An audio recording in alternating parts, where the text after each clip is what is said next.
Last spring in March at a press conference in Brussels, Joe Biden explained that the sanctions he was imposing against Russia, while morally necessary, were also going to cause food shortages around the world, including here in the United States. It's going to be real, he said.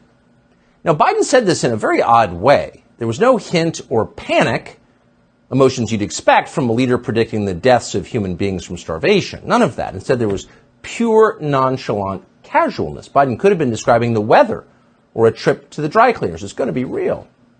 Then, Biden continued, recounting a conversation he'd had with European allies.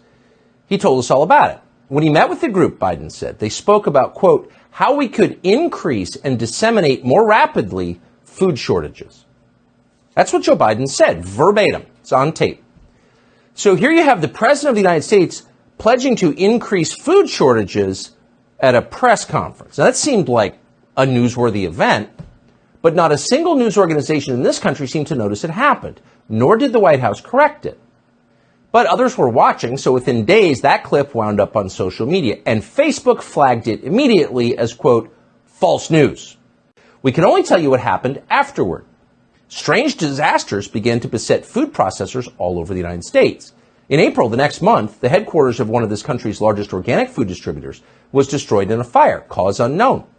The next month, in a single week actually, 2 separate private plane crashes took out 2 separate food processing centers. One plane hit a General Mills plant in Georgia. The other plane hit a food plant in Idaho. By the way, back in February, a boiler explosion obliterated a potato processing plant in Oregon, and so on. So even people who aren't given to connecting the dots, who don't think of themselves as conspiracy nuts, began to wonder, is there something here? But no one could tell. The Biden administration had no answers and no way to get to the answers because they had no data. And that's interesting because the Biden administration tracks a lot of things, the things that it cares about, the race and ethnicity and sex life, for example, of every person in America. On Saturday, an enormous commercial egg farm in central Connecticut burned to the ground for no obvious reason. Huge fire. At least 20 fire departments responded, fought the blaze for over 8 hours. More than 100,000 chickens died. Now, that's a sad story, but what's interesting is that most media companies did not consider it a story at all. Weird, considering egg prices have become an actual problem for most Americans. Egg prices are up more than 100% in many places. And yet, at that exact moment, when eggs are a concern, 100,000 chickens die in a freak fire, and the New York Times, which is right next door in a neighboring state, does not even cover the fire? What is that? Don't worry. Things like this have nothing to do with egg prices, say the media. It's just avian flu. Watch.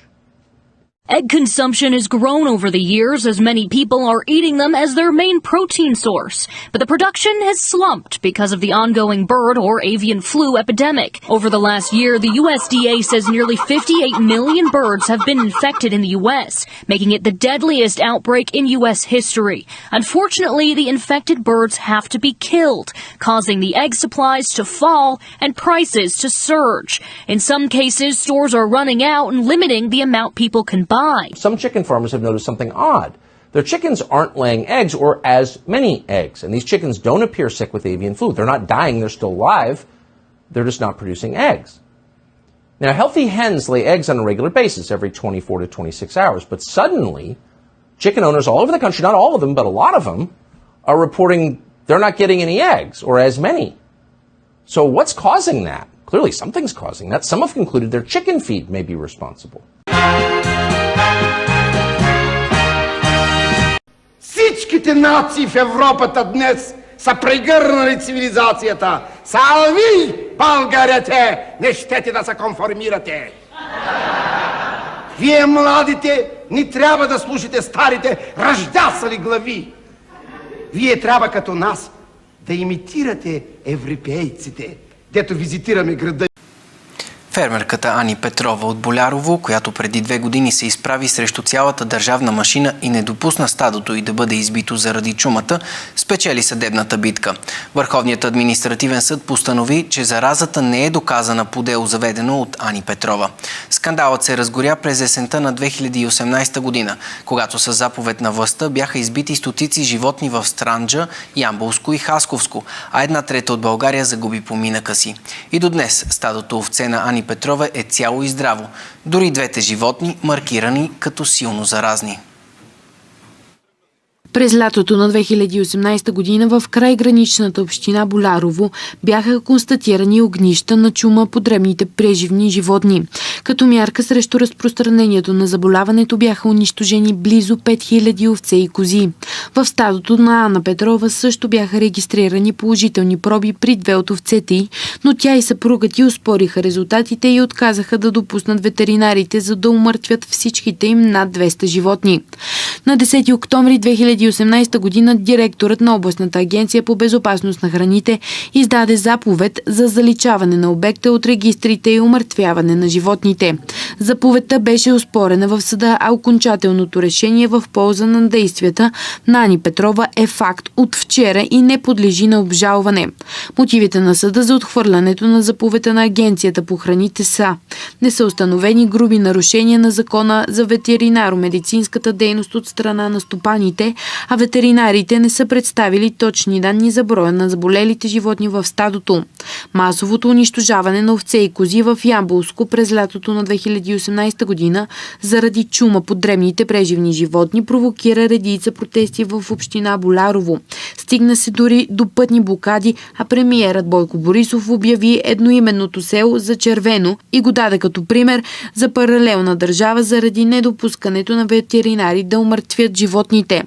Темата достигна и до парламента.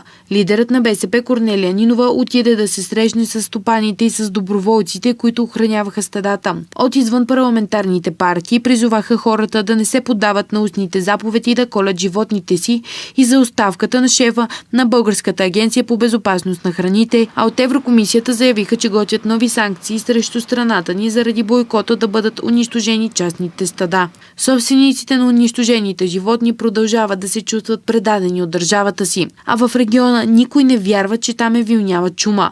Сполетялото ги зло си обясняват с конспиративен план на кабинета Борисов 3 за обезлюдяването на Странджа и планове за заселването на бежанци там.